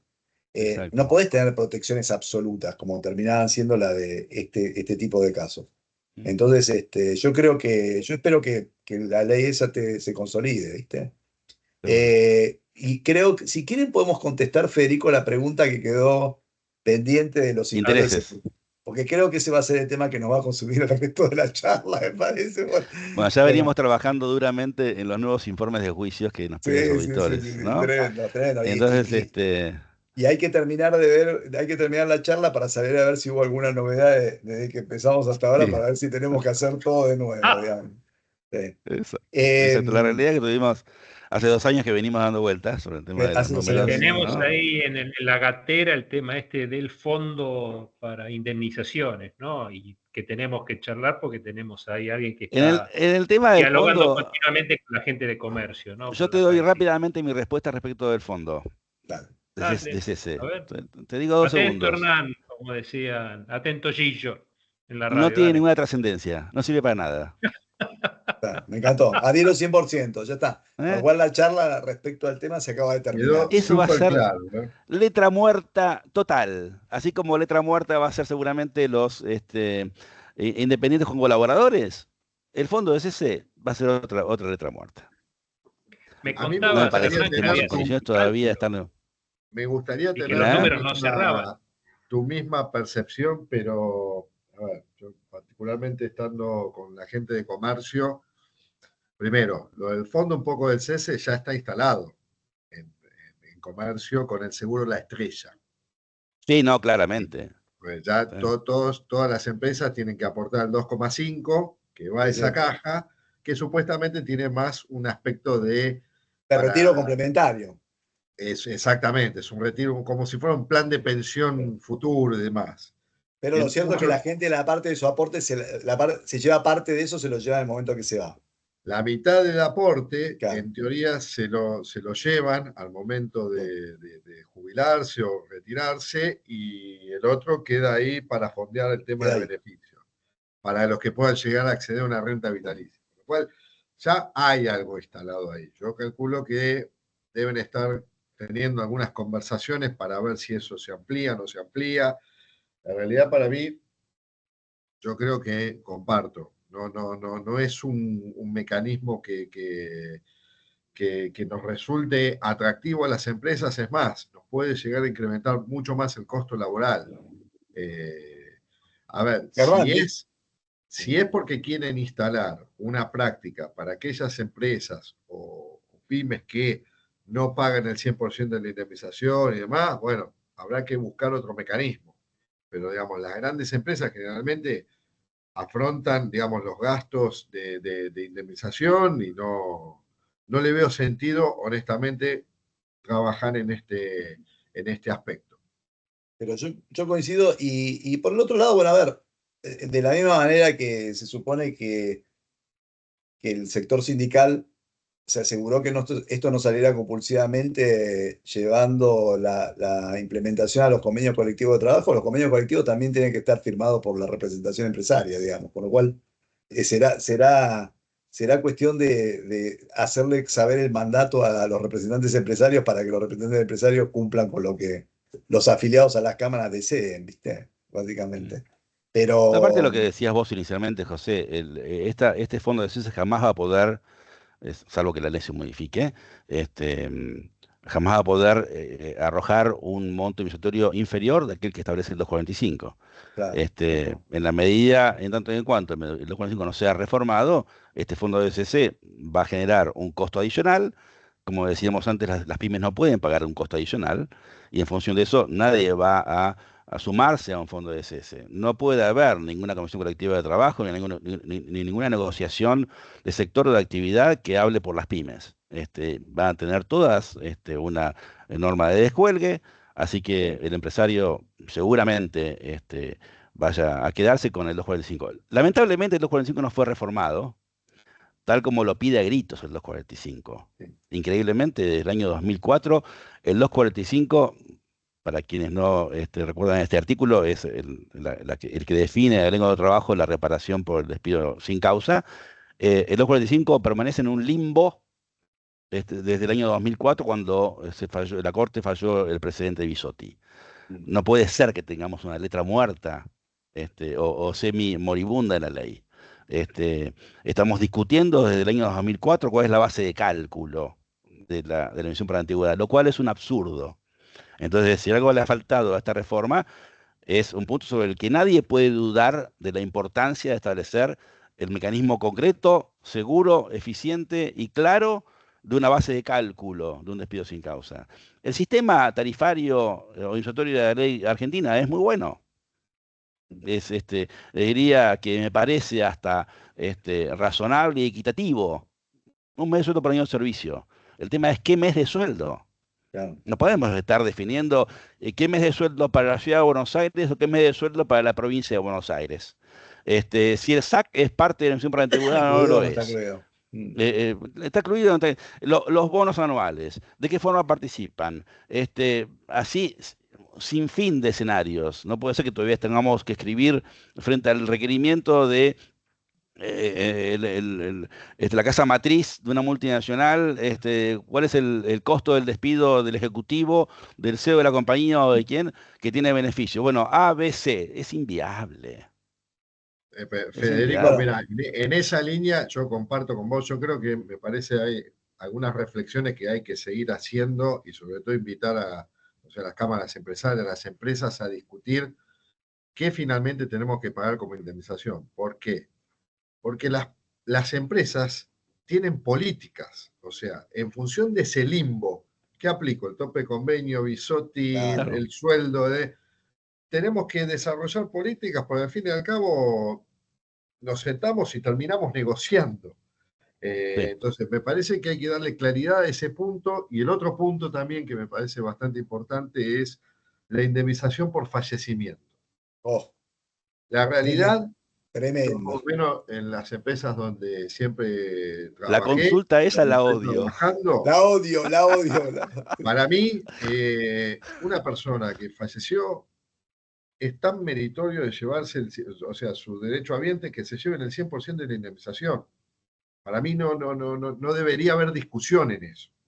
Claro. Pero bueno, Pero el tema es que es Pero primero imposible habría que porque resolver quién se lo lleva. Habría que tratar de poner un poquito de claridad sobre quién se lo bueno, lleva. ese es el problema. Todavía Ese es el estamos problema que discutiendo tenemos si se con aplica, Federico, que viste si cuando se nos aplica la consultan, che, 24 horas 41 a del quién otro. le pago? Y uno empieza a balbucear. Y aparte cuando le tenés que, a mí me da vergüenza, porque cuando le tengo que explicar todo, digamos, todas las contradicciones y conflictos que existen sobre el tema, digo, van a pensar, o sea, van a llamar a otro. No, Sí. no, lo que les decía con respecto al tema, bueno, vamos a ver qué pasa, o sea, todo indica que el decreto 70 está ahí, como se llama, hibernando y va a tener una, no sé si va a tener una buena vida por cómo fue generado, etcétera, etcétera. Pero muchas de las cosas de las cuales hablamos ahora que están irresueltas estaban en el decreto 70, ¿viste?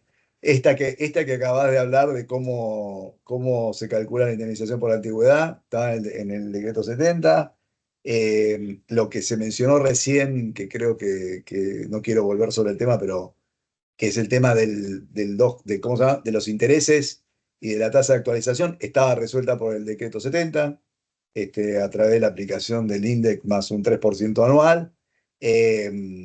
Con lo cual, vamos a ver qué suerte tiene. Hoy está ahí durmiendo en la Corte Suprema con la medida cautelar y con muchos cuestionamientos a la forma en que fue dictado y la oportunidad en que fue dictado y el medio que se utilizó para su dictado, digamos, ¿no?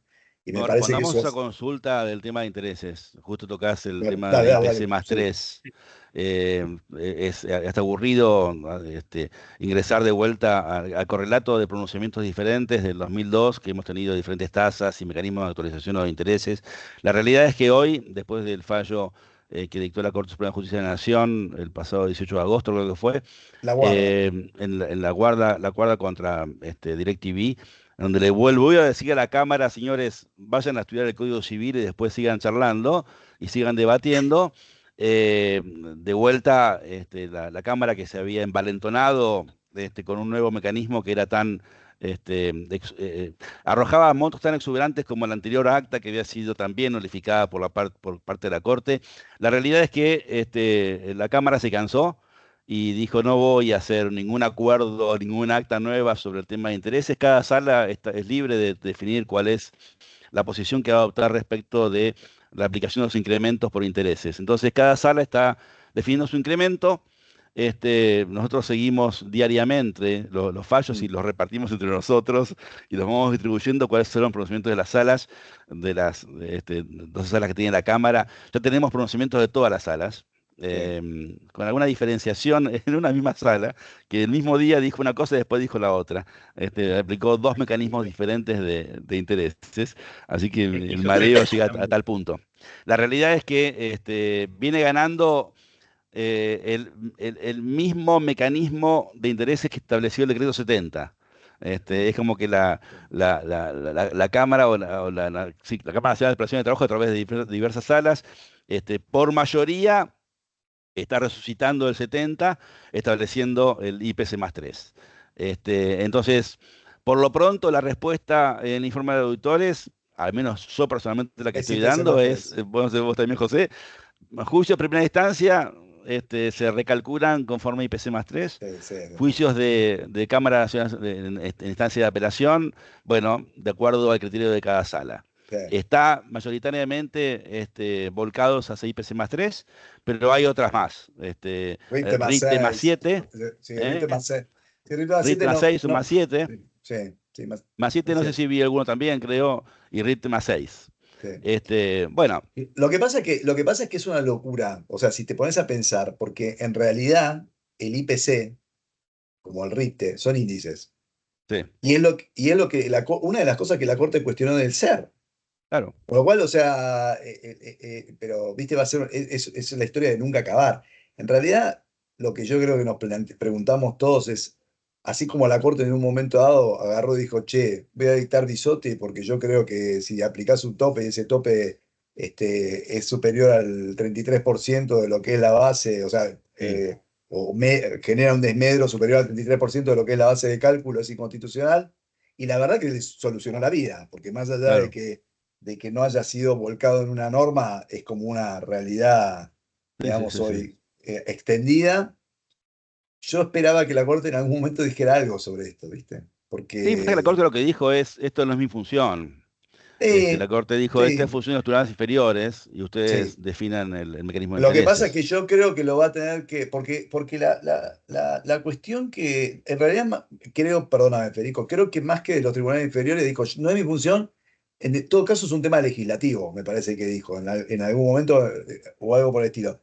Porque la cuestión es la siguiente, finalmente los tribunales inferiores ya algo habían resuelto, y la Corte decía, esto no está bien resuelto porque cuando salió la primera acta, porque cuestionó el tema de la capitalización de intereses más allá de en su primera etapa, y ahora lo hizo porque cuestionó el tema del ser, porque el ser iba en contra de la ley 23928, que prohíbe, aunque parezca Correcto.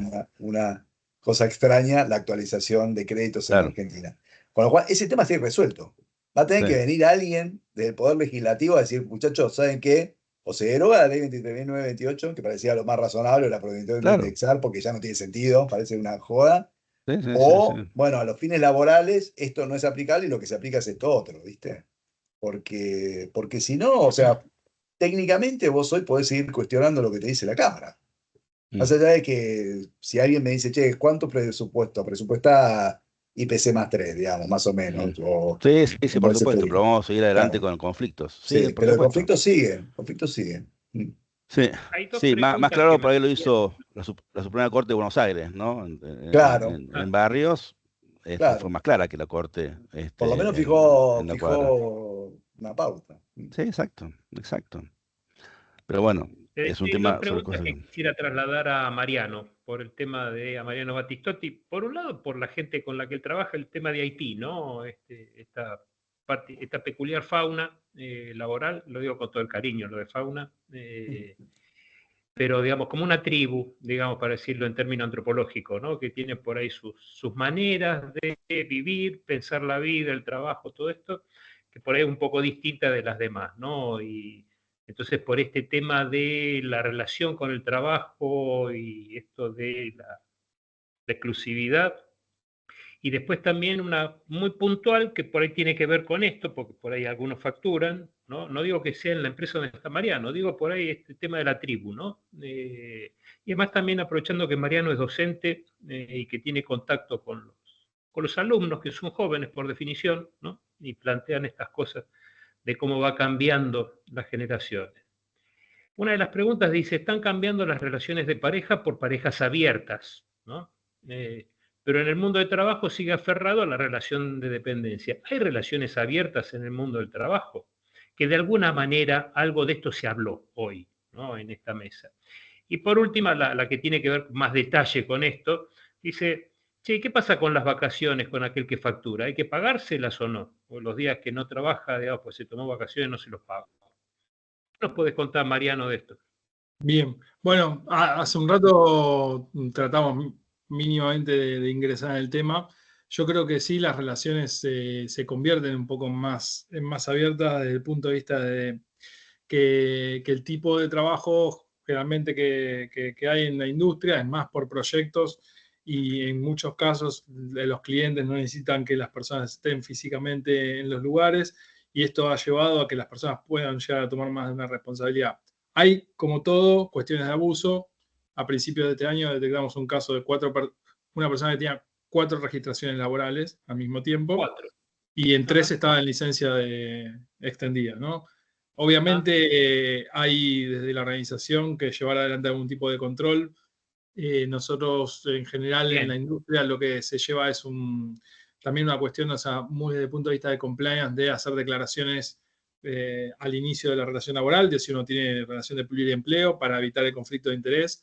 Entonces, en algún punto tenés que prepararte como para contratar esa fuerza laboral que está dispuesta a ofrecerlo en varias empresas y llevar algún tipo de control como para, sobre todo cuando tenés clientes que te contratan, evitar cualquier tipo de conflicto de interés. Entonces eso con una declaración jurada y algún tipo de seguimiento se puede lograr.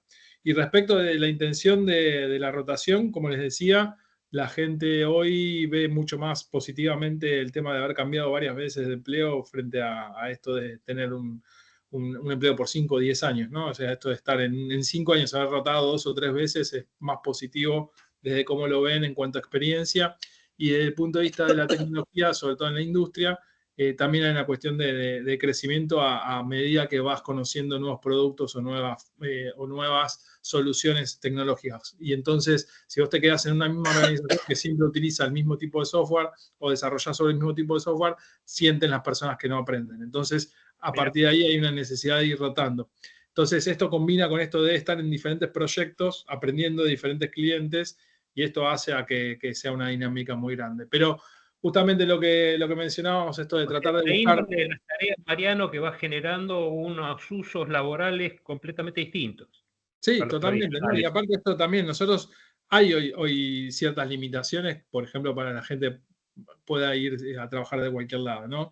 Que tienen que ver con los impuestos, con cuestiones más, pero esas no las tendría si las personas estuvieran en un modelo mucho más de tipo independiente, como estábamos viendo que existe la posibilidad. Entonces, yo creo que esa va a ser una tendencia, ¿no? Ir a modelos de mayor independencia, ¿no? O sea, contratar por tiempo o contratar a través de modelos de cuentapropistas y después eventualmente todo eso poder coordinarlo a través de alguna plataforma que bueno, ya hay algunas soluciones que lo están llevando adelante. Claro, como hacen los estudios cinematográficos cuando arman una película, digamos, contratan a la gente por un tiempo determinado hasta que dure la filmación de la película y después ya está. Totalmente. Es esa la tendencia, justo. Por proyecto. Bien. Bueno, las vacaciones, con lo cual debería decir, no es un tema, ¿no, Mariano? No, de nuestro lado no, o sea, nosotros no tenemos esa modalidad de contratación tan frecuente en la industria, sí, o sea, competimos con empresas que contratan de esa manera y en general las empresas que contratan de esa manera mantienen algún tipo de esquema de mantener estos beneficios. No les puedo asegurar, o sea, esto de el aguinaldo, porque no es tan frecuente, pero sí es frecuente el tema del tiempo off, o sea, reconocerlo como tiempo trabajado. Sí, en la conversión del contrato de trabajo en una locación de servicios, por ejemplo, no le tengo miedo al problema de que en el contrato de locación de servicios el prestador se reserve un término cuando él decida para tomarse vacaciones y para no recibir requerimientos en ese lapso. Lo que sí, por supuesto, me hace mucho ruido es que exista en dos diferentes épocas del año un complemento a sus honorarios. El honorario por una prestación es el mismo siempre, independientemente del mes en que se preste ese servicio, con lo que no puedo agregar bajo ningún punto de vista un SAC al honorario. Entonces, si la idea es convertir un sueldo en honorarios, entonces se incrementa el sueldo mensual y no se establece ningún esquema de complementos de honorarios durante el año. Y después, por supuesto, cuanto menos estructura empresarial exista en la prestación, evidentemente mucho mejor. El prestador debe ser concebido como un independiente, debe asumir los riesgos propios de su actividad y debe asumir los costos propios de su actividad. Con lo que esto es perfectamente viable, como decíamos antes, en la medida en que la realidad esté demostrando que estamos en presencia de un locador de servicios, de un locatario de servicios. Entonces, se puede hacer, o sea, es válido, no debería preocuparnos demasiado, sobre todo que tenemos ahora muchas herramientas legales distintas. Hay unos fallos que si bien son aplicables al ámbito de la salud, pero son Sí, Sí. interesantes salud, para mucha leer, que gente trabaja son facturando. Cairone, Rica y algún otro que no me acuerdo en este momento, que fueron fallos de la Corte que se dictaron entre el 2008, 2009 y el 2010, 2012 para situaciones de prestadores de servicios médicos, ¿no? En un caso era Sí. un anestesiólogo, el otro un cirujano. Es interesante porque una de las cosas que decía Lorenzetti en esos fallos es el prestador de servicios, o sea, el control no es absolutamente ajeno al tema de la prestación de servicios, porque no es que, viste, o sea, lo que dice el tipo es el tipo de control que uno ejerce, ese que determina si estás ante un contrato de servicios o no. Pero el control no es algo ajeno a un contrato de servicios, porque de hecho uno lo ve, o sea, nunca te cuestionás, no sé, que tu empresa de seguridad, el contrato que tenés con tu empresa de seguridad es un contrato de servicios, y sin embargo hay un montón de situaciones que ellos tienen, por las cuales tienen que responder frente a vos, no sé, viste, que cumplir Sí. con la gente, que la gente tenga un determinado perfil, que la gente tenga la ropa de trabajo en tiempo y forma, con lo cual vos tenés facultades de controlarlo. Y sin embargo eso no lo convierte en dependiente, viste, a alguien. Así que esos fallos son interesantes. Cairone y Rica, me acuerdo en este momento. ¿Hay algún otro? Sí, seguro, básicamente en eso, sí. Sí, no tengo mucha memoria de los fallos, Bueno, pero sí, la Corte se expidió varias veces estamos en ese ahí sentido. en 15:55 de esta maratón jurídico-laboral. Quiero agradecerles, la verdad, la generosidad. Siempre le agradezco a los abogados la generosidad que tienen porque piensen que ellos viven de vender esto, ¿no? Y acá no lo están haciendo cobrando, sino que lo están haciendo por el amor que tienen a esta comunidad profesional de recursos humanos, que también son sus clientes, pero que no nos exime a nosotros de agradecerlo, digamos, ¿no? Hernán y a Mariano, ¿no? Que dos colegas de fuste. Y faltó el tema de los cálculos, porque generalmente Hernán se lo conoce como un muy buen speaker, digamos, un buen para hablar de temas generales, culturales, de cambio cultural, todas estas cosas, pero es una fiera con los números, Hernán, ¿no? Como buen colega criado en compensaciones, ¿no? Y tiene hecho bien el cálculo del fondo de indemnización y dice, no cierra por ningún lado, ¿no? Ténganle fe, digamos. Si Hernán dice que no cierran los números, porque los números no cierran. Así que José, Federico, Mariano, Hernán, muchas gracias a todos y a todos los que están del otro lado. También, bueno, agradecer como siempre que estén participando, porque si ellos no están del otro lado, nosotros acá estamos como cenicero de moto, como se decía antes. Bueno, muy bien, muchas gracias y damos Gracias a formalmente por ustedes. inaugurada con esta primera actividad el mes de las comunidades de ADRA. Muchas gracias a ADRA, muchas gracias a Byton y a todos ustedes. Chao. Chao, Muchas gracias. gracias. Chao, hasta Muchas luego. gracias. Nos vemos. Un placer.